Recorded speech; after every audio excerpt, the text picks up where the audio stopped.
This is utterly the most ridiculous prescriptive advice, which, by the way, Rollo says he does not give prescriptions. So I'm not sure if this is Rollo trolling. I really hope it is. But it isn't uncommon because this aligns to a lot of the narrative from these communities. The stuff that they preach, that they say they don't preach, this is actually some of it, okay? So Rollo posted the quickest path to becoming a high-value man. This is big in that world. High-value this, high-value that, high-value men. High-value men should cheat. Direct quote from Kevin Samuels. Yes, Kevin Samuels really said that. High-value men can cheat and they should. I did a whole video about that, right? So you guys ready for this? All right, here we go. So apparently it's real. I think he did this as a troll because I think he knew he'd get people talking. Well, here we are talking. And I just want to point out that this is everything that Rollo doesn't do. This is why the red pill is basically feminism for men. Feminism was an overcorrection to some of the things that women were dealing with at the time, especially third and fourth wave feminism. And the red pill community is now an overcorrection to feminism. The quickest path to becoming a high-value man. Do not get married. Number 1. Number 2, avoid family creation. Number 3, vasectomy in your 20s. Vasectomy in your 20s. Lift consistently. Eliminate all sedations. Learn game and networking. Play to your strengths. Build wealth. Resist easing up on your focus. This is the quickest path to become a high value man. Don't get married, which, by the way, look up the statistics of single men in their 40s. They're all depressed. They're all sad. They're all going through it. Avoid family creation. The vast majority of men are going to have kids. The question is, who are you going to have kids with? If you're going to avoid family creation, odds are you're going to have family creation with the wrong person, just statistically speaking. I know these folks want empirical data and stats. When we bring up empirical data and stats, all of a sudden they fold and collapse. But you can't avoid family creation because statistically speaking, most people are going to have families. That's just how it works. 86% of women have families. I believe over 80% of men 15 and older have kids, right? But then the solution of vasectomy in your 20s, this is amazing. Yeah. Well, because every time you have sex, there is a non-zero chance that you will have a child. Yeah. If you look at contraceptives, this is 99.8% effective. Correct. It's not zero. Correct. It's not a 0% chance that you're not going to have kids. But let me flip this. Yeah. This is feminism. Women, pursue your career. Push out marriage as long as possible. If you do get married, push out having kids as long as possible. Women, make sure you're on birth control. Oof. And if the birth control fails, make sure that everybody knows that it's your body and your choice and you can go terminate that baby. Mm-hmm. And I would say, 4 through 7 are good. Yeah, right? 4 through 7 are... resist easing up on your focus. Focus on your career. Put your career first. Put your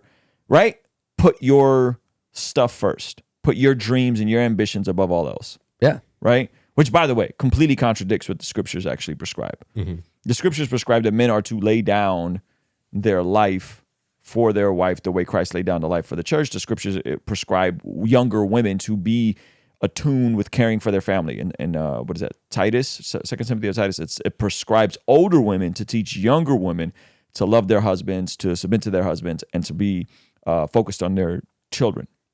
This entire thing is utterly... That's goofy. But I think this is Rollo wanted. Now let's see if you can find Ben Shapiro or any of these guys reacting to it. Yeah, he's getting lit up for this. And you want to know the most hilarious part about this? Rollo's been married for 20 years with a kid. So this is the saying, like, I don't give advice, but you do give advice. All right, so here's Matt Walsh's response. The path to becoming a high-value man is apparently to neuter yourself and die alone with no legacy and no descendants. See, this is when Matt Walsh is my favorite dogmatic conservative talking head. This is when I'm like, let's go, boy. Oh, man. All right, pull up. We got Ben Shapiro's response to this nonsense. Quickest path to becoming a high-value man. Stay healthy, get a job, get married, go to church/synagogue, have kids, develop a skill set, and then deploy it in the most market-driven way. It's interesting that I side more with Ben Shapiro on this than with Rollo Tomassi, who, by the way, is a Christian, professes to be a Christian. You guys think I'm stupid. I'm not stupid, guys. I know this. So listen, man, shout out to Rollo. Rollo, I'd still love to debate you. I know Adam Sauce has tried to reach out to you. Hey, you want to see something kind of crazy? Over 75% of the people that watch this channel are not subscribed. Please consider subscribing and turning your bell notification on so that you don't miss anything we have going here. Rollo also has this ridiculous habit of burning every single bridge he possibly has with every single person. So I'm not even offended that he has me blocked, but I would still love to have part 2 and talk about hypergamy and hypergamy and all this nonsense. But amazing. Based off of these things, he's also not a high value man. Based off of his own metric of what it is to be a high value based man. off his top 3 metrics. Don't get married, avoid family creation, vasectomy in your 20s. Well, maybe this is, what is that called? Freudian slip? Freudian slip. Like he's like, dang, I'm not a high value man. If I was to do it all over again, I'd be slanging into my 50s. Just all in. What a sad life. Really is. What a sad life. I would be curious if because all of the data says that single men in their 50s are like more likely to self-delete, more likely to be depressed, more likely to be overweight, more like make less money. Mm-hmm. People who never get married make less money, specifically men. Ain't that crazy? Yeah, that's wild. Women who never get married make more money, right? Because they don't have to pay the motherhood tax of like, oh, I'm going to stop for a couple years while I have little kids, which most women prefer to do. Yep. I'd imagine Rollo would say modern women are not worth the risk of marriage, which if you talking about non-Christian people, yeah, marriage is a risk. Everything is a risk, my G. Yeah. Everything is a risk. Correlation versus causation. The money stat is a confusion versus correlation. You know, maybe it is. Maybe it is. But you can't say. But here's the thing I don't think people understand. When you're a man and you have children, that is often one of the greatest motivators. Oh, yeah. For you to not just earn more money and crush it in your career so you can create more stability for your family, but also for, remember, what was the thing I was saying when I initially got shredded? I don't know if you remember saying this. I said, I want my kids to see me as a superhero. Yep. I want my son to see me as a superhero. That's why I got in shape. One of the main reasons why I got in shape. I don't want to see my kids see me and dad's sloppy with a freaking beer belly and I don't drink beer. How about all those TikToks that's like, my dad said he used to turn down a lot of girls back in his day. And then it's all these like sloppy, older, 45, 50-year-old looking men. And then it cuts back to their college years. And they're just like crisp looking dudes. Yep. I was like, I think we can be put together in our old age. And so I don't know if it's causation or correlation, but there's something there. It's not nothing. It's not As not Jordan nothing. Peterson would say, it's not nothing. Yeah. And so the cynical view of marriage, if you're not a follower of Jesus, I get it. But what they may not get is you're going to have kids with someone. Statistically speaking, you're going to have kids with someone. Better if you don't follow Jesus, cool. At least go learn from the Christians. Go learn from the Christians. Go get married. Go, and you don't follow, okay, take all the things that Christians do and just start implementing them. Just play pretend God for a while, right? Yeah. And see what happens. So my point is you're going to have kids with someone, might as well be someone that you're in a covenantal relationship with, and you might as well do all the things that people who stay married longer do to stay married longer. Yeah. Right? And like, I know I'm oversimplifying this. And obviously Christians have an advantage in terms of the Spirit of God and all that kind of stuff. But there's also specific practices that folks who are in a covenantal marriage do, like go to church, like make sure their finances are on the same page, like earn more money. All of these different things tip the scale in your favor for you to be less likely to get divorced. It just is what it is. Practicing Christians are the less likely to get divorced. Practicing Christians who have the lower body counts are even less likely to get divorced. Practicing Christians who were each other's first on their marriage are the least likely to get divorced and the most likely to be sexually satisfied. Practicing Christians who pray together regularly and do all those things and make an above average income, the divorce rate flies off a complete cliff. Just those things.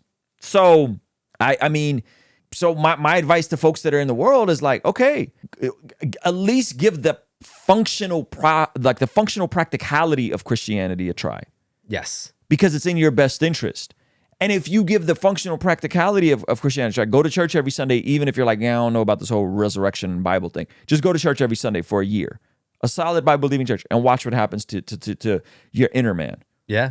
I don't know, man. It's like talking to someone that's overweight and them saying like, man, I am this way. my genetics. You know, Yeah. obesity runs in my family. No, bud, no one runs in your family. The issue is no one runs in your family. Oh, that's horrible. You know, That's amazing. that's a meme. So if that's the case, go do what healthy people do. Go do what people that are shredded do. Even if you're not sure about it. Even if you're like, yeah, I don't know. I think I can eat sugar every day. I don't want to develop a food insecurity. I don't so wanna I'm develop not going to say anything's healthy. I don't want food neutrality. Just pretend to develop a food insecurity by saying something is healthy and eat that healthy And thing. eat the broccoli and the chicken every every day. day. Eat it every day for a year straight and go strength train. At the fear of becoming a toxic, fat phobic person. And see what happens. And then before you know it, you eat broccoli and chicken every day. You go outside and walk. You start strength training. What happens? Oh my gosh, the weight fell off. The cravings went away. Yeah. This is exactly what Christian marriage is like. Mm-hmm. Hey, this is a segment from our daily after party stream. Consider partnering with us online for as little as $5 a month to get access to these daily after party streams completely unedited. You'll also get access to our podcast as they are streamed live into the community before anyone else gets to see them, get to interact with our guests, get access to our private Discord server, and a discount code for our store for as little as $5 a month. Ultimately, that will help towards helping us continue contextualizing the gospel using media and podcast here on YouTube. All right, I'll see you over there. Peace.